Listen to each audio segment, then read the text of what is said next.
Welcome back to the Predictable Revenue Podcast. I'm your host, Collin Stewart. Today, I'm joined by Chris Brunner. He's the founder and CEO over at Authvia. This episode is brought to you by our coaching program. Founders, let's be real. Scaling a company is really hard. You're trying to juggle product, revenue, hiring, and a million other things. What if you had somebody who'd been there and done that before, help you navigate the chaos? That's where our coaching program comes in. We have founders. They help other founders. Our founders know revenue really well. If that sounds interesting, give us a call. Now let's jump into the episode.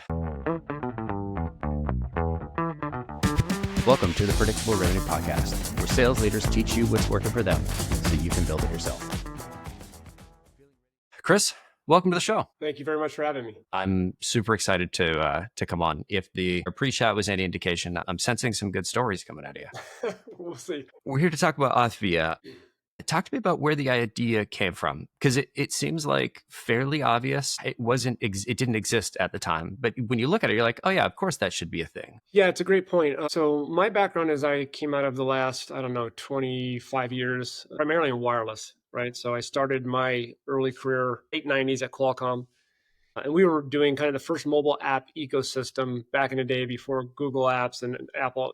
And I really kind of got the wireless fever early on. And at that time, we were at 2.5G wireless, and then we were preaching the world was going to change with 3G, and now here we are sitting at 5G. I left there, and I did 6 years running the mobile and interactive division at Univision Communications up in Los Angeles, basically focused on the 50 million U.S. Hispanics. Left there, was running a mobile messaging company. I'd left Univision with app fatigue, like mobile app fatigue. By 2009, there was over 1 million apps in the App Store. If you weren't a big brand, or if you didn't catch lightning in a bottle, you weren't getting an app out there. And so I realized that messaging, in my view, was kind of going to be the next big thing, even though many had thought messaging was dying. To me, it was ubiquitous. It was on every device. You didn't have to train consumers to download, to engage, to do anything. It is the killer app. It's on every single device globally. When I was running the messaging company in 2010, we won Walmart as a client. We went in with AT&T and we won Walmart as a client. We rolled out 4,600 Walmart pharmacies for text messaging. Just, hey, your prescription's ready, come pick it up. By the end of the first year, I think we were doing 300 million messages.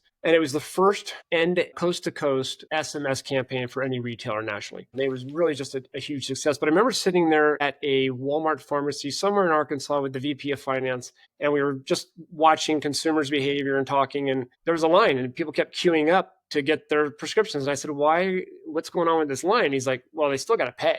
And, like the light bulb went off, and I'm like, well, that just seems obvious, right? Like to, kind of what you said, it seemed almost too obvious to have, to not pay more attention to that. And so I tried to get that rolled out with Walmart. That wasn't going to happen. I left there. I spent about 1.5 years, 2 years noodling on it. I was sure somebody was doing it somewhere. And they weren't, right? There's always been text to link, and there's been pay on your carrier bill, which was traditionally text to pay was just pay, you want $9 worth of ringtones on Verizon, go ahead and say yes, and it shows up on your bill. That's not what we were looking to do. We were looking to do traditional commerce, credit, debit, ACH through all the banks, and leverage messaging as the most prolific, most ubiquitous channel out there. As frankly, today, anywhere in the world, it still is the number one channel. And so that's how we got there. And that's how this idea kind of came about. Interesting. So going from Walmart to how you started it, talk to me about the journey there, the 2 years that you spent going, like, were you looking for competitors? Were you talking to potential users? Like, what did you do to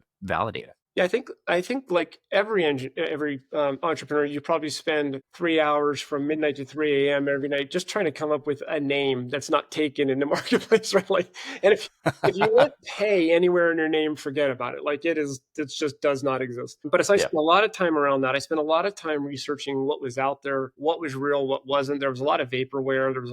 I spent probably a year and a lot of my own money trying to buy a platform, only to find out after going in and doing due diligence that it really was just, one guy behind the screen kind of manually making everything happen. So that was a painful learning lesson. Didn't go so well with my wife, but by that point, I was highly convinced that this was coming and this was going to be an existential shift in the way businesses engaged and transacted with consumers. I thought it was probably going to hit around 2017. You might say I was a few years early, but it is certainly at that point now. Absolutely. What got you convinced that it was going to hit so early? It was so obvious to me. I think as you just said it, like there's no easier way to pay. Like I get a text and all I have to do I'm already authenticated because of the messaging, the telcos, the payment backends. We've got a wallet. Your information's already there, whether you know it or not. If you've ever paid that merchant once in your life, we've got a credit, debit, or ACH on file. And we'll just say to you, hey, Collin, you want to pay that water bill with your Visa ending in 2345, and you say yes, boom, payment goes through, you get a receipt, and you don't have to think about it again, right? And for most consumers, not the 5% of investors that you speak to who don't understand that idea, because they go, well, I just put everything on a credit card and I never see a bill.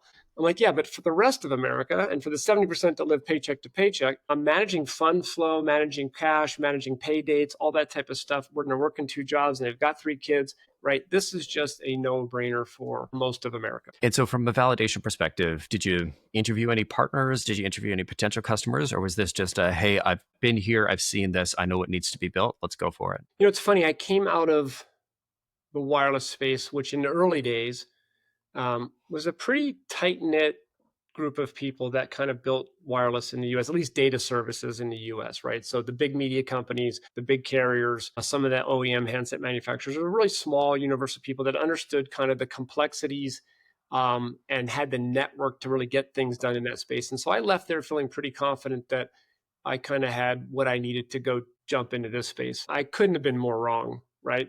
I was smart enough to know I didn't know payments. And I've been at this now 11 years and I feel like I've got a 3rd grade education in payments, right? It is complicated and it's designed that way to kind of keep things difficult for merchants. I mean, it's just simply designed to be complicated and expensive. But I reached out to every senior level payments person I could find on LinkedIn.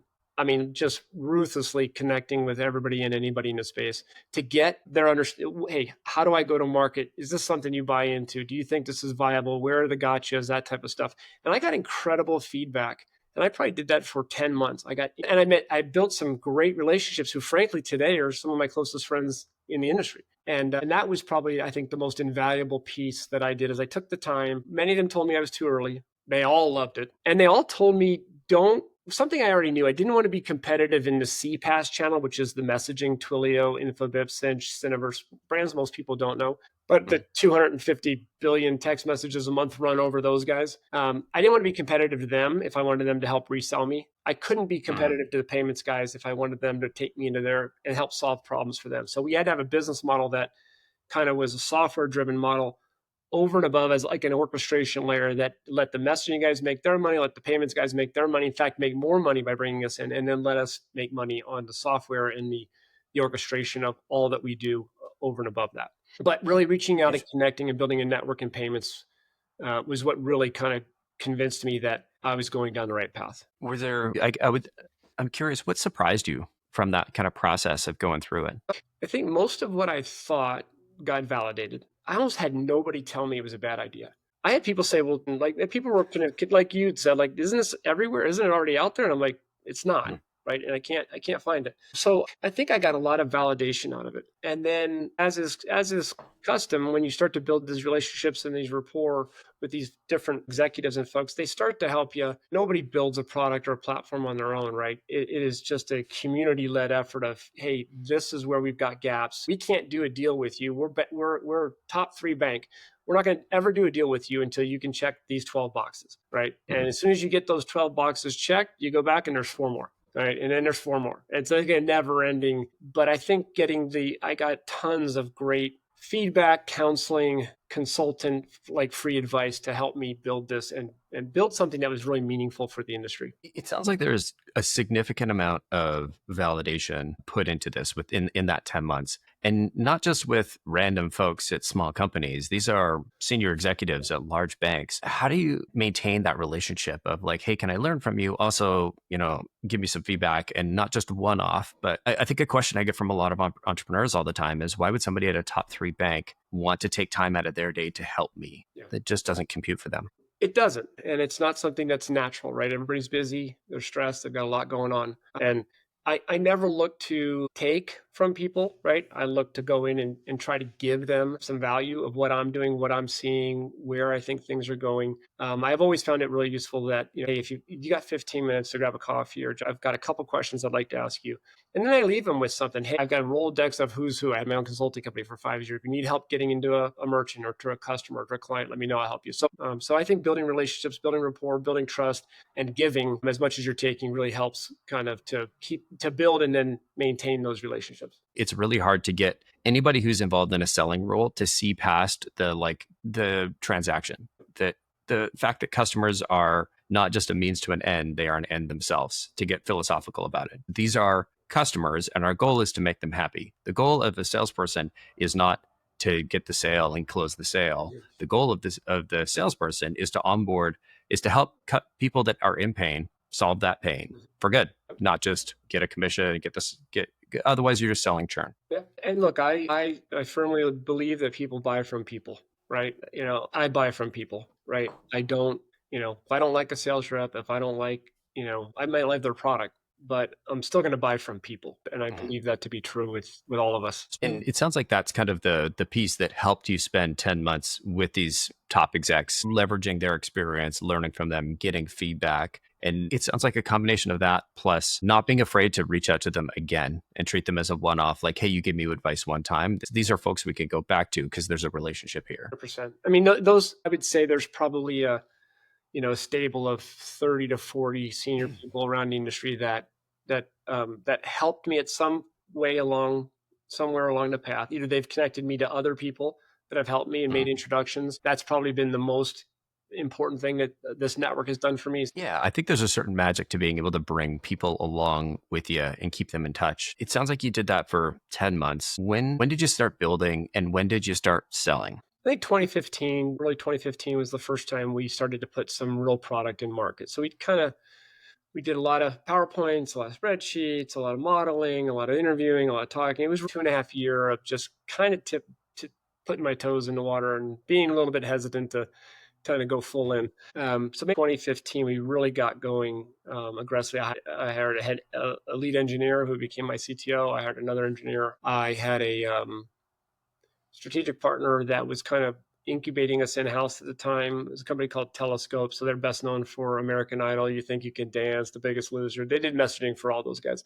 They brought us into their offices in Santa Monica, incubated us, took a small piece of equity. They were our product team. They were our tech team. They were our sales team. I mean, they were kind of everything. That lasted for probably maybe a year. And then we all realized that kind of their platform wasn't what we needed for commerce. Like their platform was just to blast out 30 million or 300 million text messages that says, hey, who do you think should win tonight's show? Very different than what we needed. But we did get a lot of traction out of that and a lot of really kind of got us going, made us more credible as a small organization. And then we moved into a small office, a small warehouse, if you will. At what point where did your first customers land? Like, did it come from those people that you'd spent 10 months working with? Was it a random connection? Was it the incubator? No, we went to market originally with APIs. That just seemed like to be the no-brainer, right? Twilio had done it. Stripe had done it. APIs were the way to go. Our problem is we got into some pretty highly regulated spaces, right? And before we knew it, we were like, oh, dear God, there's endless amounts of certifications that we have to go through. So we started reaching out to really small utilities. And I had one of my buddies, they had a company with a couple hundred utilities on them in payments. And so he started making introductions and we got that going. I think we had about 30 or 40 small utilities, like a town of 5,000 in southeastern Arkansas. So we rolled these out with them and we started getting we were charging $3 to pay your water bill. And we were getting 60% of people paying on water. And so we started to get some really early feedback. And then it got a little bit wonky, right? Because every one of those places wanted us to customize things for them. And before we knew it, we started feeling like we were just becoming a web shop. We did it for a number of years. And then we really got blocked with the big utilities. They're all owned by 3 or 4 big software companies that just have walls around them. And so we just couldn't make any inroads there, even though it was the best use case ever, right? We found that utilities aren't particularly motivated by getting paid early. Like they just figure you're going to pay us one way or the other. And if you don't, we're just going to turn your power off. It wasn't the highest motivator for them, right? They ironically are coming now back around in spades. And so we kind of stopped right before COVID, we were actually doing pretty well in revenue. We were growing. We were pretty happy. And the other thing was we were starting to get some incredible feedback from the top 10 banks payment that this was getting quite intriguing for them. Then COVID hit. So we decided, well, this is our chance. Let's build all the functionality that these big guys need. And let's just double down on what is, I think, arguably the biggest TAM since e-commerce. It's going to be bigger than e-commerce when we all get to what conversational commerce truly becomes. And that's the path our board gave us some leeway, and they said, go do it. We did it. It took us about 18 months to rebuild everything. So the question I always try and drive towards is like the moment you realize you have product market fit. And I'm trying to find the right era. I think there's like the initial proof points in everything kind of pre the pivot, pre-COVID, right? And I think you had some product market fit, but I wouldn't say it's the strongest product market fit. And you certainly have strong product market fit now. What was that moment? Like, when did you find that moment of like, oh, we've got strong product market fit. There's a real thing here. And it's not just businesses asking me to build their CRM and they want to use the thing, but it's the like, this is the vision. We've got product market fit for this grand vision. So I think at every stage along the way, I probably defined it differently. Today, I would say, do you have something that you're repeatedly selling over and over and over again? And it's odd because we're horizontal and because we address so many different, I think we're still trying to get to a pure product market fit. We are kind of that Swiss Army knife for these big payments companies that when they need a digital omni-channel solution, we are it. Anywhere that there's a touch point with the consumer when they're not standing right in front of you. And so product market fit has been a bit elusive for us in the way that we're defining it, right? Which is, we're trying to narrow some of our offering to just get to, these are your 3 buckets, right? It's a crawl, walk, run. We'll get you into our full suite of our, and that's kind of our product market fit as we've narrowed into there and starting to narrow some of our industries, around where we think the high growth is, right? And it's tough when you're a channel-driven company, and we are largely a channel-driven company. And so, there's lots of complexity and lots of areas that need a continuing tweaking and improvement. And I wish I had all the answers, but I don't. Fair enough. It's a little validating of a hypothesis I have, which is that product market fit isn't binary. It exists on a continuum, and it gets, as you progress and you learn more and your product can help your users accomplish more of the goal, it gets stronger and stronger and stronger.